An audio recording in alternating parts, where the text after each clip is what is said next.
spiritual therapy. It's Miss Mocha, your spiritual therapist. I hope you can hear me. My air conditioner is on. It's like 90 degrees today. It's really hot. This is the only time I have some private time, some me time. So I gotta be up in the car. I wanted to come and start talking about the book of Leviticus.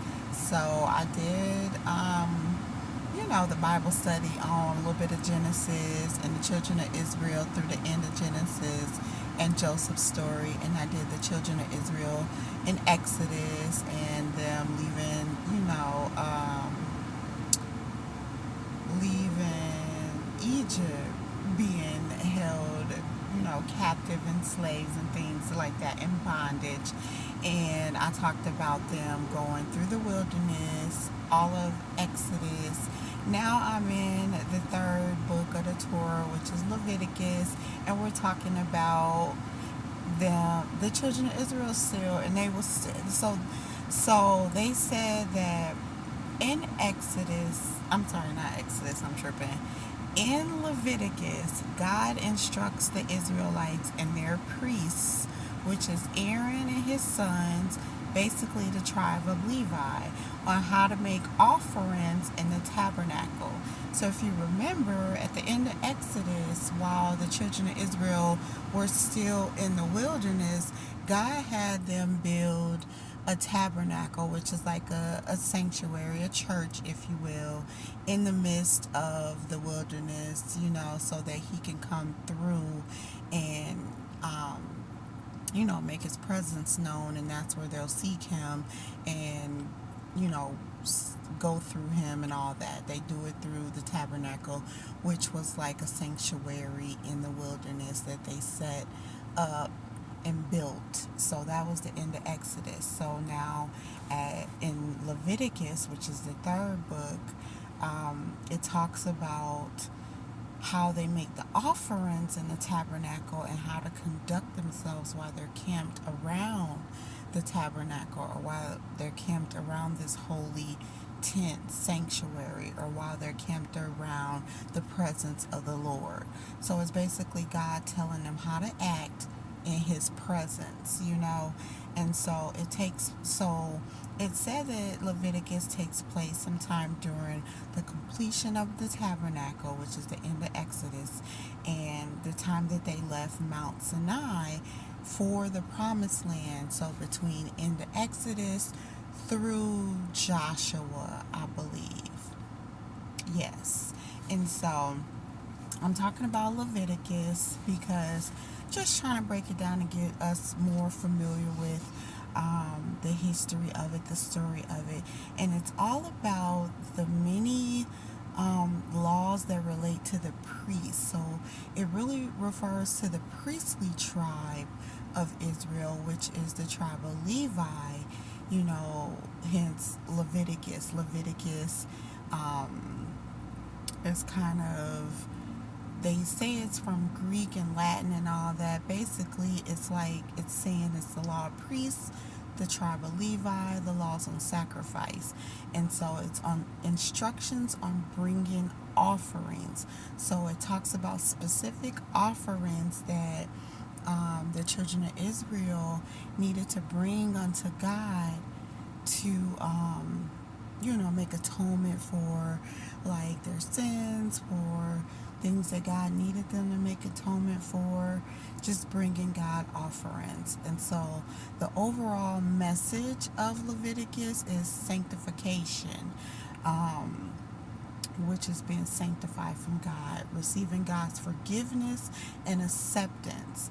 And it's, about the holy living and spiritual growth of the tribe. So we'll break it down just a little bit. I didn't get into much detail because, if you read it, it starts off talking about offerings. And so you want to make sure that you read it just to know about the offerings and the sacrifices that the children of Israel had to make when they were in the wilderness. So the first Leviticus 1 talks about the burnt offering, which is a food offering of meat that burns, that the children of Israel needed to bring a whole animal, to God, and it's you give it to God, but it's through the priest. So you take it to the sanctuary, you give it to the priest, and then they instruct you, and then they also take part in sacrificing the animal up to God. And so it is a food offering of meat. You burn the whole animal, and there's nothing left to eat. So that's a burnt offering. That's pretty much what Leviticus 1 talks about. Okay, chapter 2 of Leviticus talks about the grain offering, which is a food offering presented, to the Lord. And it's like you burn part of it for God, and then the rest, Aaron and his sons, the priest can have to eat. And so grains, when you think of grains, you know what that is, like flour, things like that. Flour and oil basically is what it was. So you offer up that type of food sacrifice. So it is the meat. And then Leviticus chapter 3 talks about the peace offering, or the fellowship offering, which is a food offering of meat. And most, you burn a little bit, and you give most of it back to Aaron and his sons and family to eat. And so you give up just a little bit of a meat offering to the Lord, and the rest is given back for them to eat. Leviticus chapter 4 talks about sin offering, and that is offering up a meat sacrifice to God through the priest using an animal. It's kind of like a burnt offering. But these offerings are different. That's why you should read it for yourselves, because it's just tells you how they offered it up differently. But the sin offering was still a meat offering, an animal, and it was for if you sinned intentionally or unintentionally, you still had to, recognize that sin, repented, and give up your offering. So that's how they did it back then. And then Leviticus chapter 5 was a guilt offering. And so again, this was an animal offering, a meat offering, but then this also had a penalty of money and restitution for your guilt of doing certain sins or sinning against your neighbors and things like that. So it's a really good read. I think that everyone should read it to be familiar with Leviticus. It's a lot of having to do with the laws, just like Exodus. Leviticus really goes in on the laws, on sacrifice, the laws for the priests, the laws of the Israelites, and what they should be and should not be doing. So I'm going to cover it, while I'm talking about Leviticus. Not too much detail, but just enough so that we can understand what God was saying to us, or to the children of Israel, if you're not woken up to be one of them. So yeah, and then chapter 6 is instructions of the guilt offerings. So basically it's regulations to the priest, chapter 6 and 7. So 1 through 5 are the offerings and telling the Israelites how to offer up sacrifices. And then chapter 6 and 7, I got to talk about more about regulations for the priests on what they needed to do to help the Israelites give up these sacrifices and give up these offerings and their part in it, because they were the priests. So the Israelites were bringing the animals and offerings, food offerings, things like that to them, and they were to do what God said they were to do with it.